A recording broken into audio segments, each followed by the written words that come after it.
to perfection in order to produce exquisite furniture or pottery. But we realized that we also wanted to read about ordinary, everyday craft, the simple pleasure to be had just from making stuff, without worrying too much about how it turns out and how it makes us feel.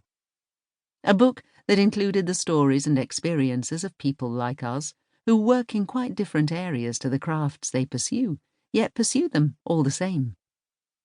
Why do we craft? What is to be gained from spending regular periods of time absorbed in a creative pastime? Given that neither one of us is necessarily interested in setting up a business and selling pinch pots and rag dolls, what is the point? Before long, we had some answers to these questions that had evolved over that November evening, and began to put together some thoughts. We make things because we enjoy it, and because our crafts make us feel better.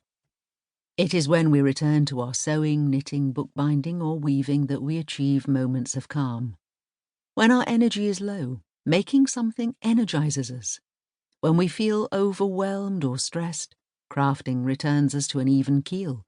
It helps to keep the different demands on our time in balance. Making reaches into the place where ideas are sparked and where problems are resolved. Our crafts add meaning and purpose, along with new challenges and the drive to gain skills and mastery in our lives. And because making something from scratch often leads us to new experiences, new encounters, and new areas of imaginative inquiry, interest, and inspiration, we feel more engaged and generally more effective in our work and relationships as a result. As long as we are making and creatively fulfilled, we are equipped to deal with all the rest that life throws at us. For us, the process of making is in itself simultaneously mindful meditation and an energy and mood enhancer. Making things is our therapy. We are happier, more resourceful, and hopefully better people to be around.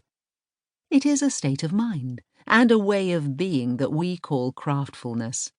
The same benefits for some are enjoyed through mindfulness and meditation, yoga, running, playing an instrument, or singing, for example.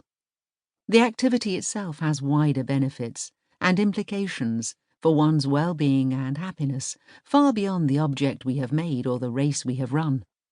It has become integral to the pattern of our lives and led us to a rich community of encouraging, inspiring, and collaborative fellow makers, many of whom, like us, have discovered additional well-being benefits through craft. We are not craft experts. Neither one of us feels particularly artistic in the conventionally perceived sense of the word, nor were we especially gifted students in art classes at school. We have day jobs as freelance editors that we love, but we are makers, menders, dabblers, and gung-ho experimenters who are convinced of the mental health benefits of practicing every day, or at least as often as is possible, a craft that inspires and challenges us. We are not neuroscientists advancing studies on brain chemistry or psychologists exploring the impact of a meditative practice on our mental health. But as experts on our own lives, we have very definite thoughts about why we make the things we do, and why creativity and crafting is so important for our state of mind. In fact, we passionately believe that this matters more today than ever, for everyone. This audiobook sets out our manifesto for making and explains why we should all form a craft habit. As we will see, creating an object from the idea to the finished work is empowering, building confidence and resilience. Whether it's fulfilling an artistic urge or stitching something up that otherwise might be thrown away, it is a vital means of self-expression, self-realization, and self-help. Through making and mending things, we contend that you are also potentially making and mending yourself.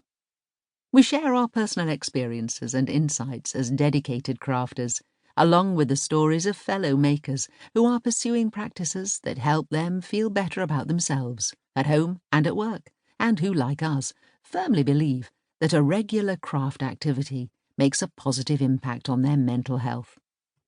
In the process, we also investigate the areas of mindfulness, neuroscience, positive psychology, and creativity research. And while it is not our ambition to overwhelm you with countless